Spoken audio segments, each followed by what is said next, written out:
je me suis dit, en fait, cette initiative, c'est une très bonne initiative, sauf que le problème, c'est géolocalisé, donc ça offre l'opportunité seulement aux gens qui habitent à Tunis et à proximité. Donc l'idée, ce serait de donner l'occasion à ceux qui habitent en Tunisie de manière générale, mais aussi aux Tunisiens qui sont à l'étranger, et de créer une plateforme où on part de problèmes qui sont tunisiens, de la vie au quotidien, au niveau de l'éducation, de la santé, du transport, etc. De faire un peu le tour du monde des expériences qui ont été faites grâce aux Tunisiens justement qui vivent dans les pays étrangers, donc de partager leurs idées de ce qu'ils observent, de ce qu'ils lisent, etc.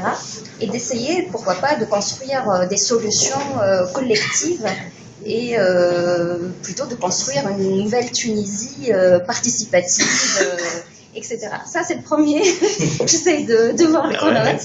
Et puis, le deuxième projet, c'est plutôt de créer une plateforme orientée vers la santé, les médecins, les pharmacies, pourquoi pas aussi la recherche médicale ici en Tunisie, de voir un peu le stock de médicaments dans les pharmacies, parce que parfois, vraiment, on passe énormément de temps à courir d'une pharmacie à une autre pour chercher à la recherche d'un seul médicament. Puis de donner la possibilité aussi de prendre des rendez-vous auprès des médecins, mais grâce à une plateforme, c'est-à-dire au lieu à chaque fois d'attendre des heures et des heures au cabinet d'un médecin ou d'appeler au téléphone et de prendre un rendez-vous dans ses où alors que le médecin à côté de chez soi est disponible. Donc si tout le monde avait accès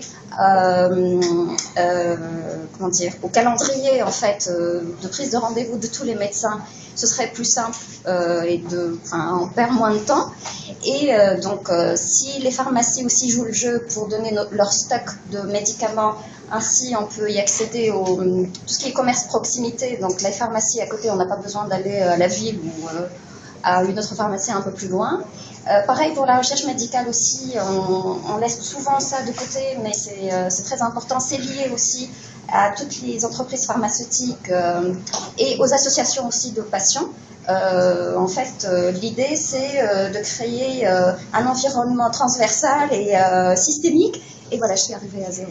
Voilà, super. Voilà.